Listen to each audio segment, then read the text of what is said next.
안녕하세요. 정호성 목사입니다. 오늘은 성경의 공감 이야기 7번째 시간, 융애와 단절이라는 제목으로 말씀 나눠보겠습니다. 우리가 지난주에는 삼각관계에 대해서 이야기를 나눠보았습니다. 삼각관계는 사람들이 불안감에서 벗어나서 안정감을 얻기 위해 또 다른 사람을 끌어들여서 안정감을 얻으려고 하는 본능적인 반응이다. 그래서 가족관계 내에 종종 사용된다라는 것을 이야기해 보았습니다. 예를 들면 부부간의 갈등을 자녀를 통해 해결하려고 하는 것, 이것이 역기능적인 삼각관계에 해당한다라고 이야기를 했었고요. 역기능적인 삼각관계는 아이에게 부모의 불안을 전가시키고 또 지나치게 융합된 관계를 불러일으키는 것으로서 실제적으로 갈등을 해결하는 데는 전혀 도움이 되지 않는다.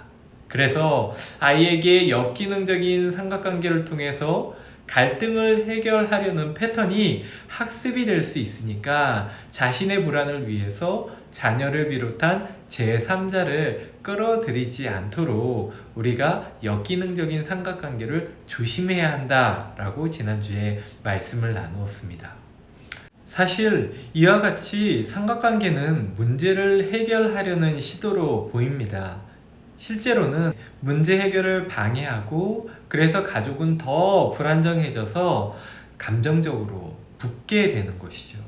이러한 삼각관계 가운데 가족 구성원들이 서로 강하게 의존, 밀착된 관계를 바로 감정적으로 융해되었다 내지 융해관계라고 합니다. 오늘은 야곱과 요셉의 이야기를 통해서 보실 텐데요. 먼저 본문 2절을 읽도록 하겠습니다. 창세기 37장 3절로 4절의 말씀입니다.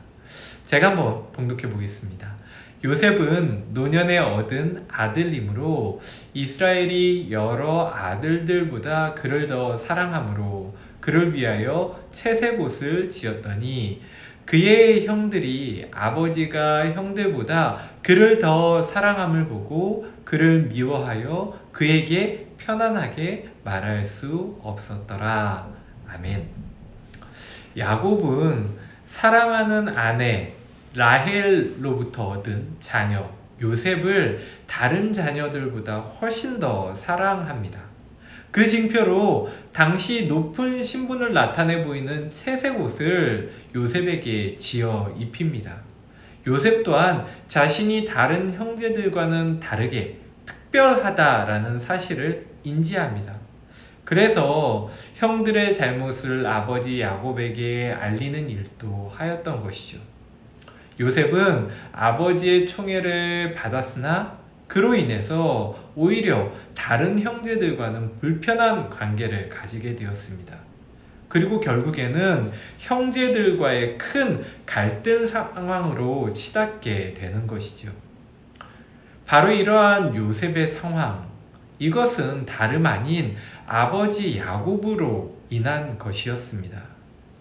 야곱은 어머니 리브가에게 편애를 받고 융해되어서 자랐습니다. 자신의 어떠한 의견도 제시하지 않고 어머니의 말에 그대로 따르는 태도에서 야곱이 리브가에게 융해되었고 분화 수준도 낮았다라는 것을 우리는 알 수 있습니다. 결국 야곱이 자신의 집을 떠나면서 리브가와 떨어지게 되자 자신과 다시 융해될 수 있는 그 누군가를 찾아서 결혼하려고 합니다. 그리고 야곱의 경우는 라헬이 그 다음 융해 대상이었던 것이죠. 그리고 이후 라헬이 먼저 죽고 나자 그 다음으로는 요셉을 편애하였고 요셉과 융해된 관계로 나아가고 있는 것입니다. 이와 같이 융해 관계는 연합성의 욕구가 독립성의 욕구보다 강하게 나타나서 관계 안에서 상대의 눈치를 보게 되고 그 가운데 자연스럽게 상대의 감정에 압도되어 불안과 두려움을 더 많이 경험하게 되는 것입니다. 그래서 삼각관계를 통해 문제를 해결해 보려고 제3자를 끌어들이지만 실제로는 문제 해결을 방해하고 이로 인해 융해된 관계는 더욱 강력해지는 것이지요. 그런데 여러분, 이런 경우도 있습니다. 엄마와 한때는 너무 친밀했던 자녀가 있었는데 어느 날 갑자기 조금씩 엄마와 거리를 두는 겁니다. 처음에는 자기가 알아서 하겠다며 살짝 거리를 두었다가 어느 순간 아예 방문을 닫고 들어가서 나오지를 않는 겁니다. 그리고 아예 엄마랑 얘기도 하지 않죠. 사춘기도 아니고 나이가 들었는데 갑자기 어느 날 그러는 것입니다. 이것을 바로 감정 단절이라고 부릅니다. 감정 단절은 세대 간의 불안을 해결하는 방식 중 하나입니다. 대부분 감정적으로 거리를 둠으로써 정서적 단절을 시도합니다. 그런데 어떤 사람들은 아예 멀리 이사를 가서 집을 나가서 물리적으로 감정을 단절하려고 시도하기도 합니다. 하지만 이러한 감정 단절도 결국에는 융해 관계 가운데 있다라고 볼 수 있습니다. 부모나 원가족과의 융해가 심할수록 심리적으로 불편하기 때문에 감정 단절을 하려고 하는 것이죠. 부모가 정서적으로 붙어서 떨어지지 않고 밀착되어 있어서 나 자신으로 살아가기가 너무 힘든 나머지 자녀는 단절을 선택하게 되는 것입니다. 하지만 단절은 곧 융해를 의미하기 때문에 물리적 단절을 한다 할지라도 정서적인 융해는 그대로 남아있는 것입니다. 그래서 융해를 자신의 자녀와의 관계로 그대로 옮겨가게 되는 것이죠.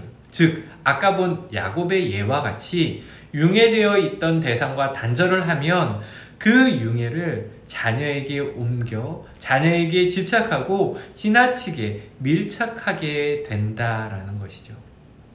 이렇게 되면 결국 자녀는 자신이 부모에게 느꼈던 것처럼 부모의 지나친 밀착으로 인해 자기 자신으로 살아가기 힘들어서 자신의 부모와 단절을 시도하게 되고 또 정서적 융해로 인해 그 아래 자녀에게로 옮겨가게 되는 것입니다. 이렇게 감정 단절 또한 융해의 또 다른 모습으로 세대를 거쳐 나타날 수 있다라는 것이죠. 오늘의 기억할 내용입니다. 가족 구성원들이 서로 강하게 의존, 밀착된 관계를 바로 융해 관계라고 합니다. 원가족과 강력한 융해된 관계를 경험한 아이는 독립할 시기가 되어서도 스스로 사고하는 법을 배우지 못하고 타인에게 의존하려고 합니다. 또는 융합된 관계에서 벗어나고자 하여서 부모와 정서적 거리나 물리적 거리를 두려고 하는 경우를 정서적 단절이라고 합니다. 하지만 정서적 단절 이후 또 다른 융해의 대상을 찾아 부모와의 관계를 반복함으로 이 또한 융해의 또 다른 모습이라고도 우리는 할 수 있을 것 같습니다. 그러므로 가족으로부터의 건전한 독립이 정서적 단절이나 정서적 도피처를 찾기 위해 도망치지 않으면서 독립하는 것이 중요합니다. 자기 분야에서 말씀드렸던 것처럼 붙을 때는 붙을 수 있고 떨어질 때는 떨어질 수 있는 독립성과 연합성을 함께 고려하며 가져갈 수 있는 개인적인 관계가 되어야 한다는 것이죠. 연약하고 부족한 우리 인간이 하나님께서 원래 지으신 대로 살아간다라는 것이 쉽지 않다라는 것을 다시 한번 깨닫습니다. 하지만 하나님께서 주시는 지식 또 그 지혜로 말미암아 작은 한 가지라도 우리가 깨닫고 또 실천하려고 노력하는 가운데 변화를 일으킨다면 그러다 보면 어느새 하나님의 자녀로서 원래 하나님께서 원하시는 그 모습으로 살아가게 될 줄로 믿습니다. 오늘도 부족한 내용 경청해 주셔서 너무 감사합니다. 성령의 충만하심이 사랑하는 성도님들의 삶을 더욱 풍성하게 이루시기를 주님의 이름으로 축원합니다. 수고 많으셨습니다. 다음 주에 뵙겠습니다.